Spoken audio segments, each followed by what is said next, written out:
हेॾो मिठो मिठो न ॻाल्हा मतां कंहिंखे वणी न वणी। अस्सलाम वालेकुम या अली मदद। आऊं आहियां सिंगर निघत नाज़ ऐं जीअं त मुंहिंजो एल्बम अची रहियो 4 एल्बम 2020 जो तमामु बहितरीन एल्बम थी रहियो आहे इंशाल्लाह।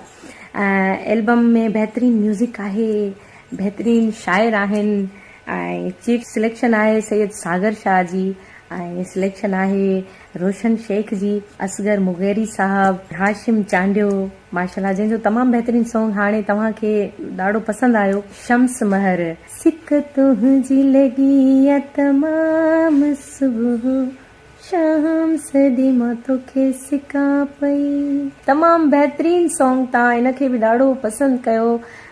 लख कुर्ब मां थोराइती आहियां सिंध वासिन जी। साईं अब्दुल हफ़ीज़ चाचड़, वरी मेला नसीबन जा, तमामु बहितरीन सॉन्ग मुंहिंजो इहो बि वियो, तव्हां हिनखे ॾाढो पसंदि कयो आहे। तमामु बहितरीन शाइर, तमामु सुठा इंसान ऐं शफ़ी अब्बासी साहबु ऐं मुनीर कलोड़ो साहबु, रैस आदम चांडियो साहबु ऐं शाह ॾिनो चांडियो साहबु ऐं सईद चांडियो साहबु, गुलफाम गुलसांगी, तमामु बहितरीन शाइर आहिनि, तमामु सुठा इंसान आहिनि ऐं माशाल्लाह उन्हनि जो नालो आहे गुलफाम गुल सांगी साहब जो, ऐं मुनीर चाचड़ साहब आहे, सलीम चांडियो, असगर साबराणी साहब आहे। सभिनी खे ख़बर आहे प्रोड्यूसर केरु आहे, एसआर प्रोडक्शन जो शाहिद राहूजो साहब। तमामु बहितरीन कमु करे रही आहे एसआर प्रोडक्शन। तमामु सुठा सुठा फनकार ऐं सुठो म्यूज़िक, सुठा शाइर ऐं सुठो